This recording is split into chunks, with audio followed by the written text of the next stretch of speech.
The voice from the sky changed everything. The quiet fear became a loud panic. In the main hall, people were running. Galatians gathered their young close. The Toque locked their limbs, becoming still like statues of worry. The humans moved together without speaking. They went to the human living section. It was a habit. In trouble, they found their own. Speaker Clicks tried to calm everyone. Its voice was high and strained. Please, we must show them we are not a threat. We must follow instructions. The treaties will protect us if we do not fight. But the Devourers did not care about treaties. The first ships landed in the main colony port. The doors were forced open not with codes, but with loud, hot cutters that melted the metal. The air that came in was cold and smelled of strange chemicals. The pirates came in. They were tall, with tough gray skin and black eyes. They wore rough armor and carried heavy weapons. They did not speak to the colonists. They gave orders with sharp gestures and harsh sounds. The leader on the ground was not Roctor, but one of his captains, pointed its weapon at Clicks. List of all colony valuables. All storage locations. All ships. Now. Clicks's tentacles trembled, but it nodded. Yes, I will get the data. Please, do not harm anyone. Jay watched from a doorway. He saw the hope leave the speaker's eyes. The hope that rules and papers could stop this. He felt Mira pull his arm. Come on, Jay. Inside. The human section was simple. Small rooms, a common kitchen, some work tables. They closed the main door, but it was not strong. It was just a door. Juan pushed a heavy storage locker in front of it. It was a small delay, nothing more. Sujin sat on a low chair. What do they want? We have little food. Little fuel. Mira was at a small computer screen. She had a secret link to an outside sensor. They are blocking all outgoing signals. They are searching every building. They are taking things. Machines, tools, power cells. Jay thought of his greenhouse, his crystal moss. He felt a sad laugh in his throat. The Devourers would not want plants. They would maybe break them by accident. Hours passed. They could hear noises outside. Sounds of things being dragged. Sometimes a shout or a cry. Each sound made them tense. They spoke in low voices. My brother, Jay said. Day. He got my message. He will not come. It is good. His ship is slow. It has no guns. Juan looked at his big hands. My family on Earth. They think I am safe here. A gardener on a peaceful world. We are all safe here, Mira said. But her voice was bitter. Safe until someone with a gun decides we are not. Suddenly, the noises outside got louder. Closer. There were heavy steps in the corridor outside their section. Then a pounding on the door. A rough voice shouted. Open. Inspection. They all looked at each other. Jay felt cold. Juan stood up. He looked at the others, then nodded. He moved the locker away from the door. The door opened. 2 Devourers pirates stood there. They filled the doorway. One had a scanner in its hand. The other held its weapon ready. The one with the scanner stepped in. Its black eyes looked over the room. It pointed at the computers. Data cores. Give them. Mira walked slowly to the main terminal. She took out 2 small cubes. She handed them to the pirate. He grabbed them and put them in a bag. The other pirate walked around the room. It opened cupboards. It knocked things off shelves. It saw a small picture on Jay's table. A picture of Jay and Day on a beach on Earth. The pirate picked it up, looked at it, then dropped it. The glass broke on the floor. Jay did not move. He looked at the broken glass. The pirate with the scanner pointed at Juan. You, big, you will come. Help carry heavy things. Juan's face went pale. He took a small step back. I am not strong. I work with plants. The pirate made a nasty sound. It was a laugh. It grabbed Juan's arm with a hard grip. You come. Now. In that moment, a small shape darted from behind a curtain in the room. It was a young Galatian child. Her name was Ella. She had been hiding with the humans, scared and quiet. The sudden movement surprised the pirate holding Juan. The pirate turned and saw her. It let go of Juan and grabbed the child's thin arm instead. What is this? A stowaway? Ella cried out in fear. She tried to pull away. Juan said, "No, she is just a child. Let her go." The pirate shook Ella. "Quiet, all of you," started to drag her toward the door. Jay saw it happen. He saw the fear in Ella's large eyes. He saw Juan, frozen. He saw Mira about to speak. He saw the broken glass from his picture on the floor. Something in Jay's mind went very quiet. The fear did not leave, but it changed. It became hard and clear. It became focus. He did not think. He moved. He stepped between the pirate and the doorway. He did not shout. His voice came out low and flat. It did not sound like his own voice. "Let her go." The pirate stopped. It looked at Jay. It saw a thin human in a simple jumpsuit. A scientist. It laughed again. "Move, little human, or I will break you." The pirate swung its free hand to push Jay aside. It was a careless, powerful swing. Jay saw it coming. He did not try to block it. He ducked under it. He was inside the pirate's reach. He brought his hand up, not in a fist, but stiff. He hit the soft place where the pirate's arm met its body. It was a move his brother Day had shown him long ago, as a joke. "For if you are ever in real trouble," Day had said. The pirate grunted in surprise. Its grip on Ella loosened for a second. That was all Jay needed. He grabbed Ella and pulled her behind him, putting himself between her and the pirate. The pirate was angry now. It raised its weapon. But Juan was there. The big man did not hit the pirate. He threw his whole weight onto the pirate's arm, pushing the weapon toward the ceiling. The room became a blur of movement. Su-Jin threw a heavy datapad. It hit the pirate's head. Mira grabbed a metal tool from her workbench. The other pirate, the one with the scanner, shouted and stepped forward. It was not a clean fight. It was messy and short. The humans did not know how to fight. But there were 4 of them, and one pirate was down and the other was surprised. They used their weight, their tools, their desperation. In less than a minute, it was over. The 2 Vorax were on the floor, not moving. One was bleeding from its head. The other was groaning. The humans stood, breathing hard. They looked at each other. They looked at the broken things in their room. They looked at the pirates on the floor.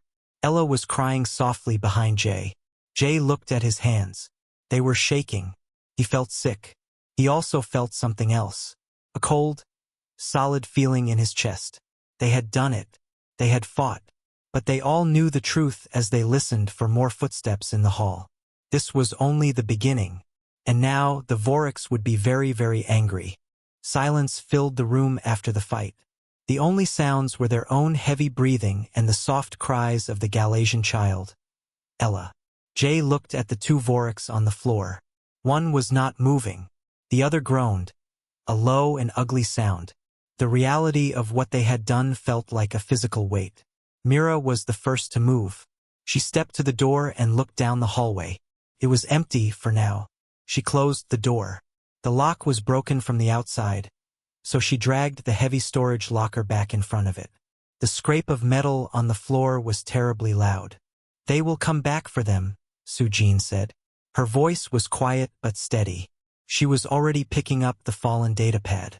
"When those 2 do not report." Juan stood over the pirates. His big hands were clenched into fists. He looked at them, then at his own hands, as if he did not recognize them. "What have we done?" he whispered. "We protected a child," Jay said. His own voice surprised him. It was not gentle. It was hard like stone. He was still holding Ella's small hand. She clutched his fingers tightly. He felt that cold focus again. The fear was still there, buzzing in the back of his mind, but it was not in charge anymore. "They will kill us all for this," Mira said, turning from the door. She was not arguing. She was just stating a fact. "They will make an example. They have to. Then we cannot be here when they come," Jay said. They all looked at him. Jay Kim, the xenobiologist, the one who spoke softly to plants. The plan came to him not in words, but in images. He saw the colony's layout. He saw the service tunnels under the main buildings. He saw the old mining caves in the northern ridge, past his greenhouse. "We have to hide. All of us," Jay said. "Not just us. Everyone we can get to. The Vorax control the comms, the port, everything," Mira said. "They control what they can see," Jay replied. "The lower service tunnels for the water recyclers. They are narrow. Vorax are big. They might not check them well. We can move through them." Juan nodded slowly. The shock was leaving his face, replaced by a grim determination. "Where do we go?" "The old caves. The ones from the first geological survey," Sujin said. She was the geologist. She knew the planet's bones. "They are deep. They are not on any colony schematic. I found them by accident. Their entrance is hidden near the greenhouse ravine. It was a desperate plan. It was a plan of hiding, not fighting. But it was something." "We need to move now," Mira said. She went to her workbench and started grabbing tools, small cutters, wire, a portable power cell. Not weapons. Tools. They worked quickly. They could not take the unconscious Vorax with them. They dragged them into a storage closet and locked it from the outside with a piece of wire. It would not hold for long. Jay knelt before Ella. "Ella, you must be very brave and very quiet. Can you do that?" The young Galatian looked at him. Her large, dark eyes were wide with fear, but she nodded. "I can be quiet." They slipped out into the corridor. It was empty, but they could hear distant shouts and the sounds of breaking things from the direction of the main square. The Vorax were busy looting. Jay led them, with Sujin close behind to guide. They moved away from the central buildings, toward the outer biodomes. The service access hatch was behind a panel near the water purification unit. Mira used her cutter to open the latch quietly. One by one, they climbed down into the darkness. The tunnel was cramped and damp. It smelled of wet metal and earth. Ella held onto Jay's jumpsuit. They moved in single file, the light from Myra's small torch cutting through the black. Their steps echoed softly. Every distant sound from above made them freeze.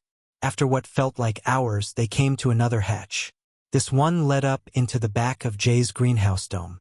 They climbed up into the familiar space. The purple crystal moss glowed softly in the dark, casting long, strange shadows. It was peaceful here, a world away from the chaos. Jay looked at his plants. They were unharmed. For a moment, he felt a pang of grief for this simple, quiet life that was now shattered. They did not stop. Sujin went to the far wall of the dome, where the transparent material met the rocky hillside. She pushed aside a thick tray of climbing vines, revealing a narrow crack in the rock. "Here," she said. It was a tight squeeze. They had to leave almost everything behind. They crawled into the cold, dark opening of the cave. Inside, it opened up into a larger chamber. The air was cool and still. They were safe for now. They sat on the cold stone floor, listening. They could hear nothing from the colony. Mira pulled a small handheld device from her pocket. It was a short-range scanner, jury-rigged to listen to different frequencies. She turned it on, her face lit by its weak blue light. She scanned through the noise. Mostly it was Vorax command channels, filled with harsh orders about cargo and fuel. Then she stopped. She adjusted a dial, her brow furrowed. "What is it?" Juan asked. "A signal. It's faint. On an old frequency. A human frequency," she whispered. She held the device so they could all hear. Through the static, a voice, calm and familiar, repeated a string of numbers. 7, 19, 22, 0, 7, 19, 22, 0. It was a code, a simple one. Jay's breath caught. He knew that cadence. His brother, Day, used to say it when they played hide and seek as children. It meant, "I am here. I am waiting. At the place we know." The numbers were coordinates. The 0 was for now. The Dawn Runner was not gone. It was hiding, and it was telling them it was here. Jay looked around at the faces of his friends in the dim, reflected light. Ella slept against his side, exhausted. He saw the same realization in Myra's eyes, in Sujin's, in Juan's. They were not just hiding. They were waiting, and someone was waiting for them, too. The cold feeling in Jay's chest warmed. just a little. It did not become hope, not yet. It became purpose. The numbers from the signal repeated in Jay's mind. 7, 19, 22, 0.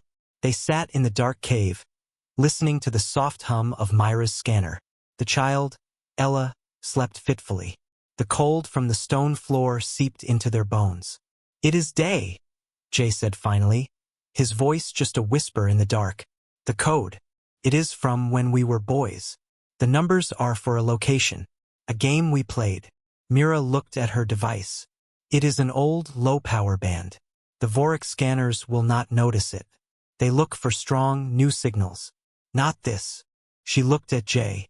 "What does it mean?" 7 is for the 7th landing pad," Jay said slowly, pulling the memory forward. 19 is the azimuth, the angle. 22 is the distance in kilometers. 0 means now, or as soon as possible. It is a point, a place to meet. Sujin, the geologist, was already thinking. The 7th pad is the old one. It is on the west edge of the port. It is half broken. No one uses it. The direction 19 degrees. That is into the Badlands. The Rocky Canyon area. 22 kilometers out, Juan said. That is far. On foot, in the open, with Vorik's ships in the sky. It is not a pickup, Jay said, understanding dawning. Day is not coming to the port. He is hiding. The Dawn Runner is small. It can land in a canyon if the pilot is good. Day is a very good pilot. He is telling us where he will be, if we can get there. The plan felt impossible. They were hiding in a cave. The colony was full of pirates. The land outside was open and dangerous. Why would he come? Mira asked, her voice practical. One small freighter against a Vorik's armada? It is suicide. He should have run. Jay thought of his older brother. Day was calm. He was a coordinator. He moved boxes and made schedules. But there was a solidness to him, like a stone in a river. The water moves around it, but the stone does not move. He is not coming to fight the armada, Jay said. He is coming for us, because I am here, and because it is the wrong thing what is happening here. Day hates wrong things. They sat in silence for a moment. The responsibility was huge. The signal was a lifeline, but reaching it meant walking into a storm. We cannot go alone, Sujin said. We need to move fast. We need to know where the patrols are. We need help. Myra's eyes went to her scanner. The Vorik's comms are busy. They are arguing about the 2 pirates we left behind. They know humans fought. They are angry. They are starting a search of the human sector and the surrounding area. She looked up. They will find this greenhouse soon. They will find the cave. They had to move. But Jay thought of the others. The Galatian children hiding. The Tok families locked in their quarters. Speaker Clicks, who believed in rules that no longer existed. We tell the others, Jay said. Juan looked worried. It is a big risk. If one person is caught and talks, they are already caught, Jay said, the hard tone back in his voice. They are prisoners in their own home. We are offering a way out, a chance. We do not order them. We tell them the truth. The Voriks are angry now. They will punish the whole colony for what we did. Staying here is death. Trying to leave is a chance. It was decided. They would go back into the colony one time. They would spread the word quietly to those they trusted most. They would give the coordinates. They would say, if you can get away, go to this place. A human ship will try to be there. They would say, travel at night. Travel light. Hide in the rocks. It was the best they could do. They left Ella sleeping in the care of an older Galatian woman they found hiding in the lower tunnels. It was safer for the child to stay hidden for now. The 4 humans moved like shadows. They used the service tunnels again, splitting up to cover more ground. Jay went to find Speaker Clicks. He found the Galatian leader in its office. The door was broken. Clicks was sitting in the dark, its tentacles wrapped tightly around itself. Speaker, Jay whispered. Clicks looked up. Its large eyes were full of a deep sadness. Jay Kim, you are alive. They are looking for you. They say humans attacked them. We defended a child, Jay said simply. He told Clix about the signal, about the possible escape. It is not a guarantee. It is a small chance. But it is a chance. You should come. Others should come. Clix was silent for a long time. It looked at its broken door, at the empty sky through the window. I believed in the law, it said softly. The law has no voice here now. Only guns have a voice. It looked at Jay. I will tell my people. I will not order them. I will tell them the coordinates. Each family must choose. That was all Jay could ask for. Over the next few hours, word spread. A whisper in the dark. A touch on the shoulder. A set of numbers passed from one person to another. 7, 19, 22. Some thought it was a trap. Some held onto the numbers like a secret treasure. As the smaller of Elysian 3's 2 moons rose, the first groups began to slip away.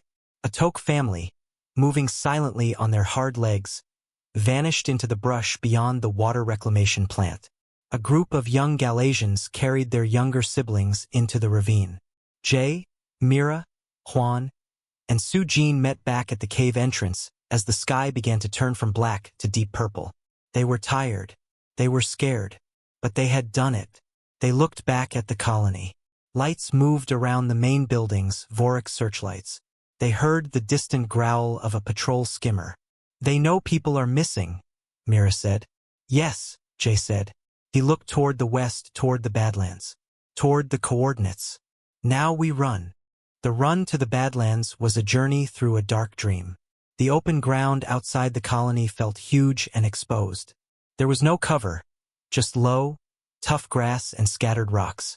The small moon gave a little light, enough to see shapes but not details. Jay led the way. His heart beat fast in his chest. Every shadow looked like a Vorik soldier. Every sound in the night was a patrol skimmer. They moved in a low crouch, not running, but walking as fast and as quietly as they could. Behind them, they left the only home they had known on this world. The colony lights grew smaller. The sounds of the Voriks grew fainter, replaced by the sounds of the night. The wind, the call of a native animal, the rustle of grass. They were not alone. In the gloom, they saw other shapes moving. A family of Toke, their shells dark against the land, moving with a steady, silent purpose.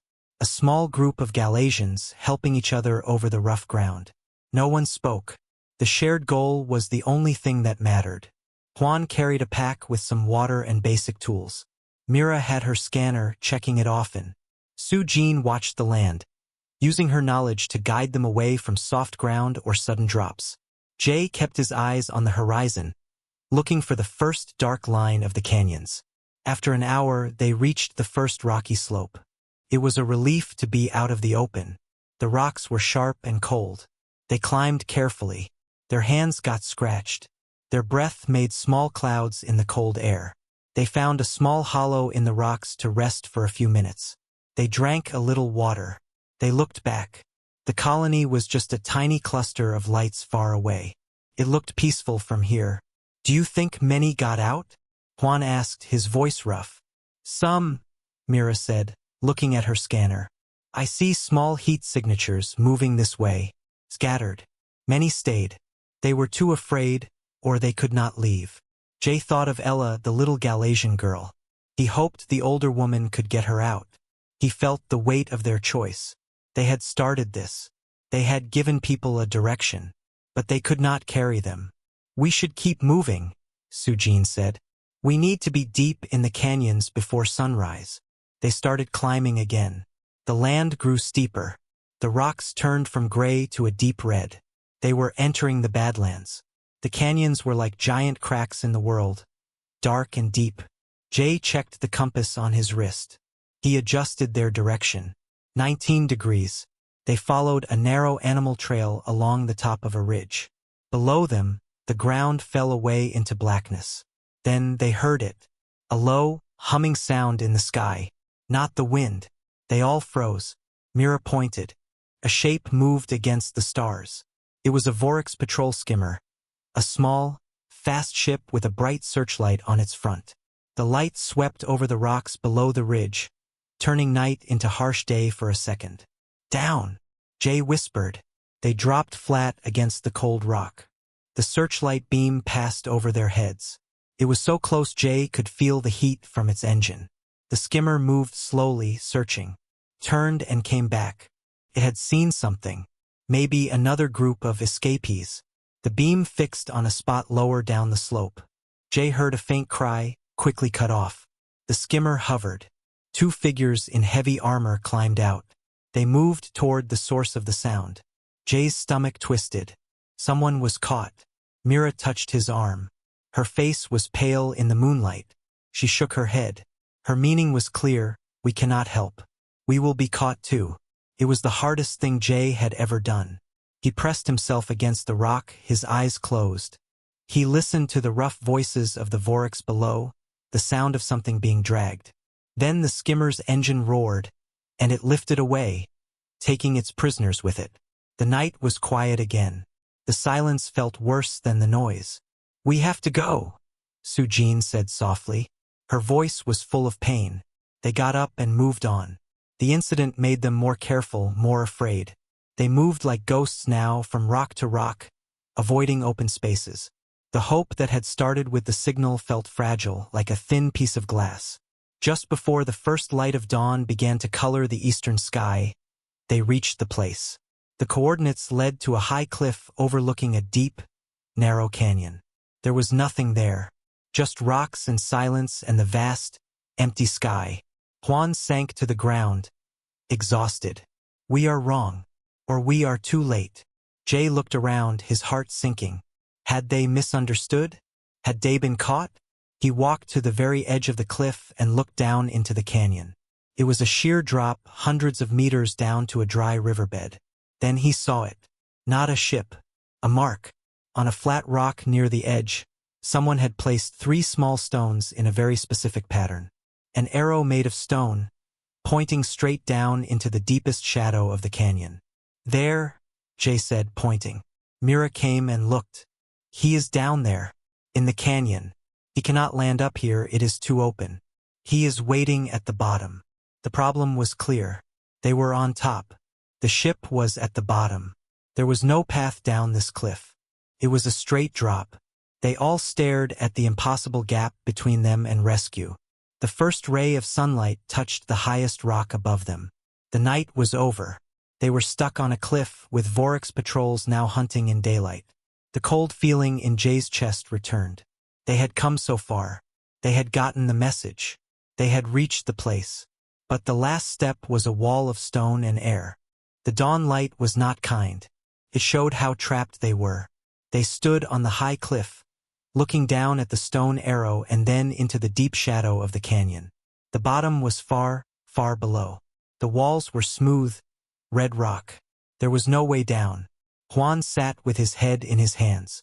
Sujin scanned the cliff edge with a desperate look, searching for a crack, a slope, anything. There was nothing. Mira checked her scanner.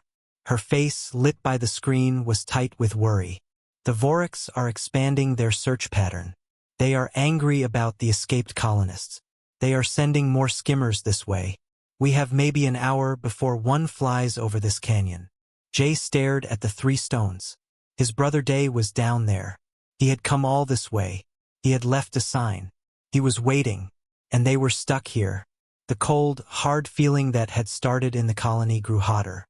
It was not panic. It was a kind of furious clarity.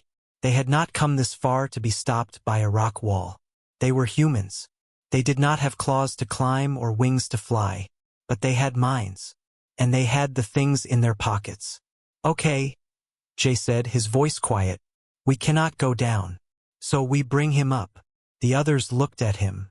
"Bring him up?" Mira asked. "We have to signal him. We have to tell him we are here, at the top of the arrow. He needs to come up. The Dawn Runner can hover. It has cargo grapples. Day is a good pilot. If we make a clear mark, a clear sign, he will see it. He will understand." "It is a huge risk," Sujin said. "The sound of his engines. The skimmers will hear." "They will hear him if he comes up," Jay agreed. "But they will find us if we stay. So we do not stay." We get his attention and then we run. We lead the Vorax away from this canyon. He can come up, see we are not here, and look at the arrow. Points down. He will know we went down into the canyon. He will follow. Juan stood up. We are bait. We are a distraction, Jay corrected. A loud, obvious one. We make the Vorax look at us. Over there, while day comes up over here. It was a desperate, dangerous plan. But it was the only one they had. They worked quickly. They needed to make a sign Day could see from the air, but that the Vorax might miss from a distance. Juan and Su-Jin gathered loose, pale stones from the cliff top. They arranged them in a large circle with a line through it.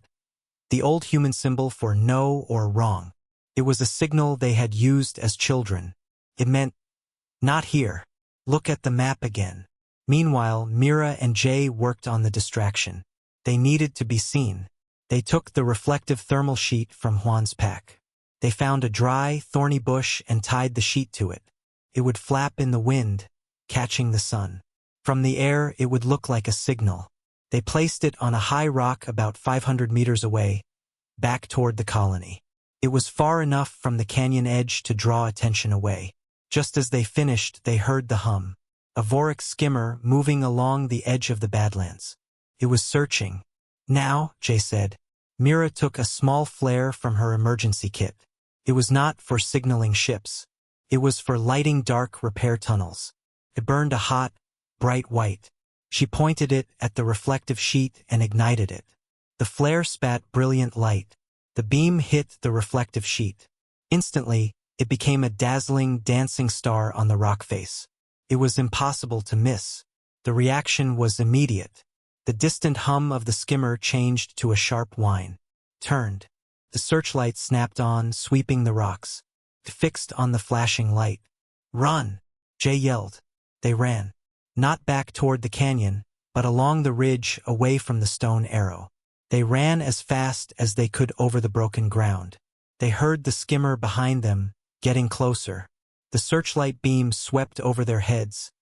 Then in front of them, cutting off their path. They ducked behind a large boulder, breathing hard.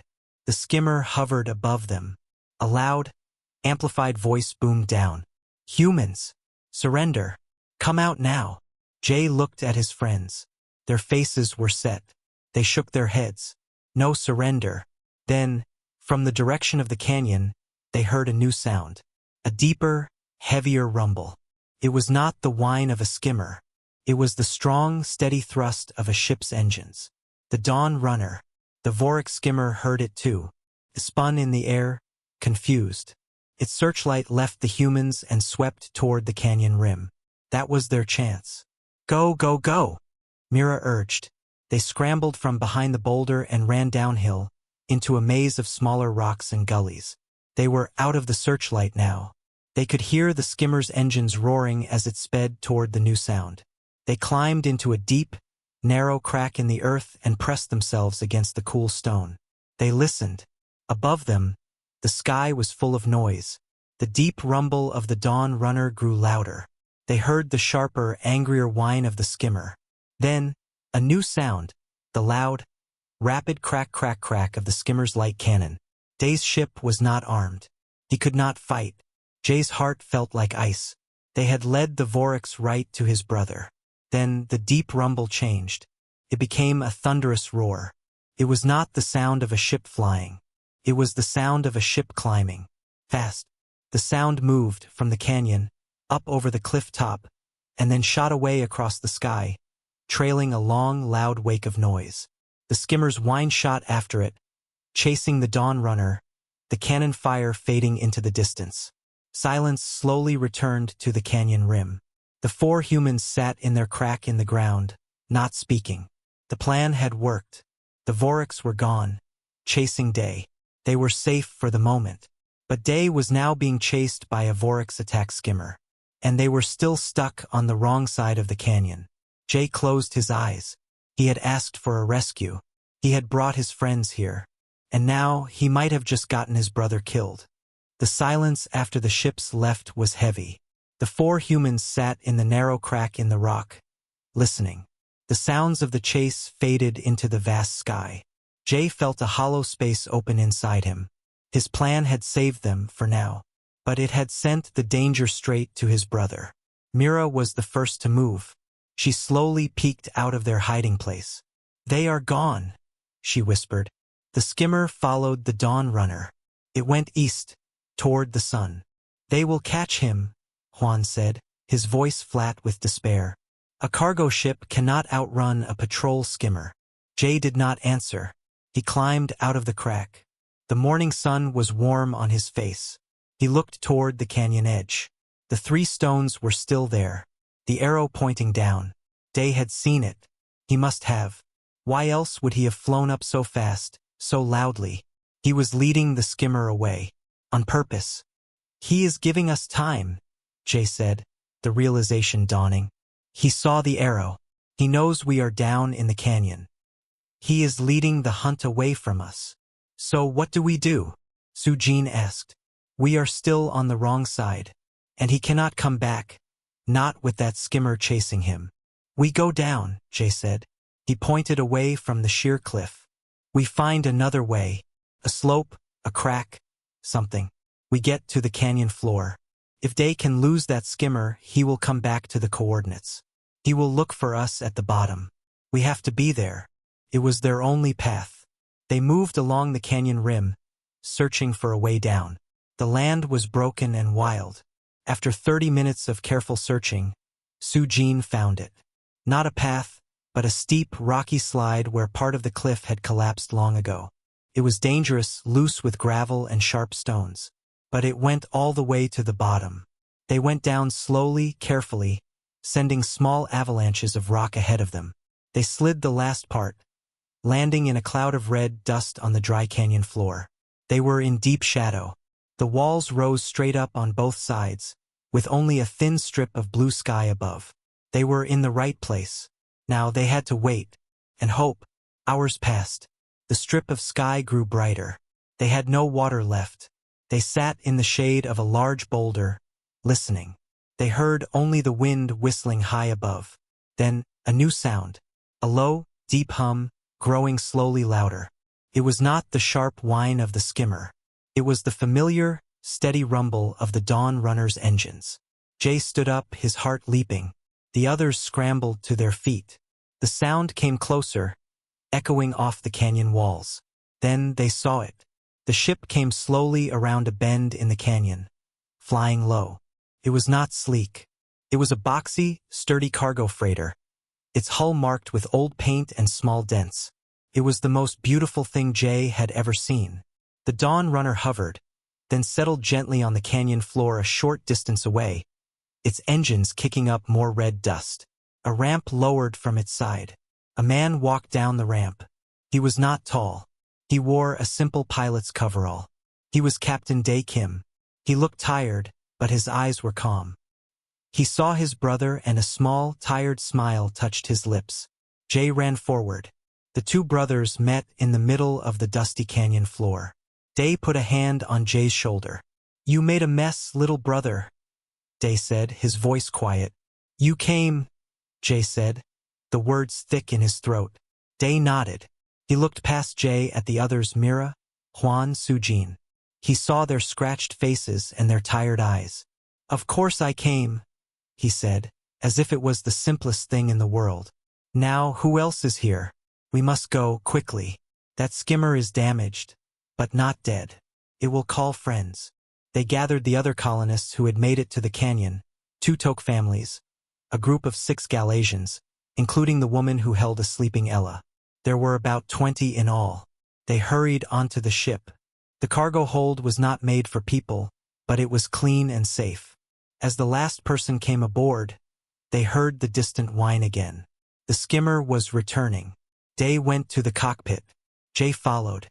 Through the front window, they saw the small, angry shape of the skimmer appear at the top of the canyon, silhouetted against the sun.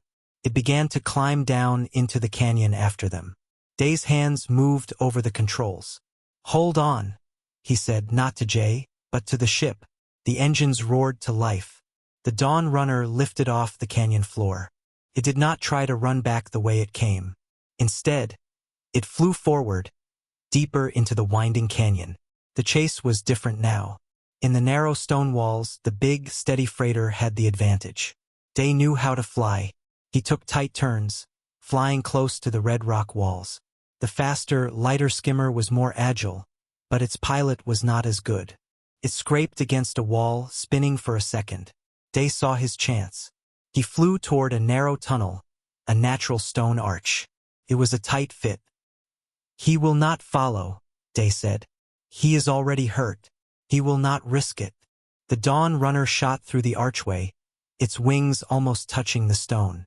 Behind them, the skimmer stopped, hovering.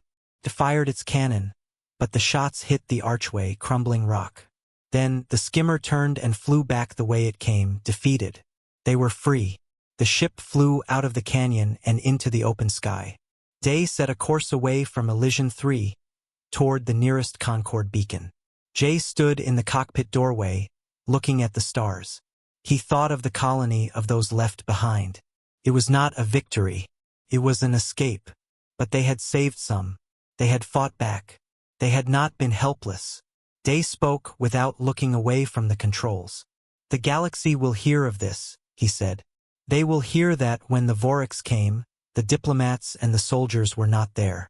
Only the furious humans appeared up to rescue the day." Jay looked back into the hold. He saw Mira checking on Ella. He saw Juan sharing water with a Toke child. He saw Su-Jean resting her head against the wall, finally asleep. They were not soldiers. They were a biologist, an engineer, a gardener, and a geologist. But today they had been something else. They had been furious. And it had been enough. Elysian 3 was a quiet jewel on the galaxy's edge. It was not a rich colony or a powerful one. Its value was in its peace. 3 different alien species lived there with a small group of humans. They studied the planet's strange, glowing plants and managed the weather systems. They were a model of cooperation. The human man, Jae Kim, liked the quiet. He spent his days in the greenhouse dome at the colony's edge. His job was to study the native life. The plants were like purple crystal. They hummed softly in the sunlight. Jay wrote notes on a datapad. He was careful and calm. He enjoyed understanding how things grew. His friend, Mira Park, found him there. Her job was with the machines. She fixed the colony's communications and computers. She walked into the greenhouse, her boots making a soft sound on the metal floor. "You are always with your flowers, Jay," she said. Her voice was friendly. "They are not flowers," Jay said, but he smiled. "They are more like crystal moss, and they help me think." Mira leaned against a work table. "The supply ship left early. Did you hear? It jumped out of the system this morning." Jay looked up. That was unusual. Supply ships followed a strict schedule. "Why?" "Rumors," Mira said. Her smile was gone. "Bad ones. From the Argos cluster. The Vorex pirates were there. They hit the mining colony on Tau Ceti 4. A cold feeling settled in Jay's stomach. Everyone knew about the Vorex. They were like locusts. They swept into undefended systems, took everything, and left ruins. The Galactic Concorde was supposed to stop them. But the Concorde was slow, and space was very big. "Are they coming here?" Jay asked. "Who knows?" Mira shrugged, but her eyes were worried. "We have little they would want. Some minerals. Research data. We are not a target." Later, in the colony's common hall, the worry was a sound you could hear. It was in the low whispers of the Galatians, their tentacles twitching. It was in the hard clicks of the Toke, their hard shells shifting nervously. The humans sat together at one table, eating quietly. Juan was there. He was a big man who worked in the water gardens. His hands, which were so gentle with plants, seemed restless. Su-Jean, the geologist, sat beside him. She was small and quiet, watching everyone. Speaker Clicks, the colony leader, moved to the front. Clicks was a Galatian. Its soft body was covered by a formal robe. Its large, dark eyes looked over the crowd. "Be calm, friends," Clicks said, its voice a smooth ripple. "We have sent urgent messages to the Concorde Patrol. We are a neutral scientific outpost under Galactic Treaty. The Devourers respect such treaties. They will not risk the Concord's anger for so little gain.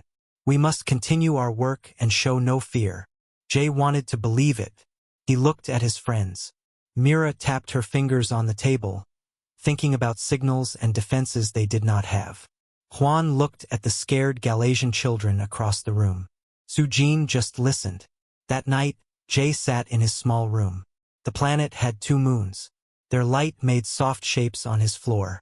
He thought of his older brother, Day. Day was a logistics coordinator for a human merchant freighter. His ship, the Dawn Runner, was supposed to be in a nearby system. Jay opened a personal communicator. He sent a tight beam message. It was short and used a simple family code. * brother. Trouble may come. Vorex pirates near Elysian 3. Do not change course for us. Be safe. J. *. He sent the message out into the dark. He felt better for doing it. It was the only action he could take. He was not a soldier. He was a biologist. His tools were scanners and soil samples. The next days were tense. The colony went through its normal routines, but the fear was underneath. People looked at the sky too often. Jay tried to focus on his work. He noted how the crystal moss reacted to stress. It dimmed its light. Mira worked harder. She checked all the colony's old sensor systems. Some were broken. They were never needed before. She tried to make a better warning network from the parts she had. Then it happened. It was the middle of the afternoon. A harsh alarm blared across the whole colony. It was a sound no one had ever heard before. It was the proximity alert. Jay ran from the greenhouse to the main observation deck. Others were already there, crowding the wide window. In the blackness of space, above their green and blue world, shapes appeared. They were not the smooth, clean lines of Concorde ships. These were jagged and dark. They looked like teeth. 1, then 3, then 10. They moved silently, blocking the light of the sun. A cold voice crackled over every speaker in the colony. It was not Click's gentle tone. It was rough and full of static. Elysian 3. This is Roctor of the Vorex. You are now under our control. Your orbital defenses are ash. Do not try to run. Prepare for inspection. If you obey, some of you may live. Jay felt his heart beat hard in his chest. He looked at Mira. Her face was pale. He looked at Juan and Sujin. They all saw the same thing in each other's eyes. The unspoken truth. They were not soldiers. The Concorde was weeks away. The walls around their peaceful garden were just an idea. And the idea had just broken. The Vorex had come.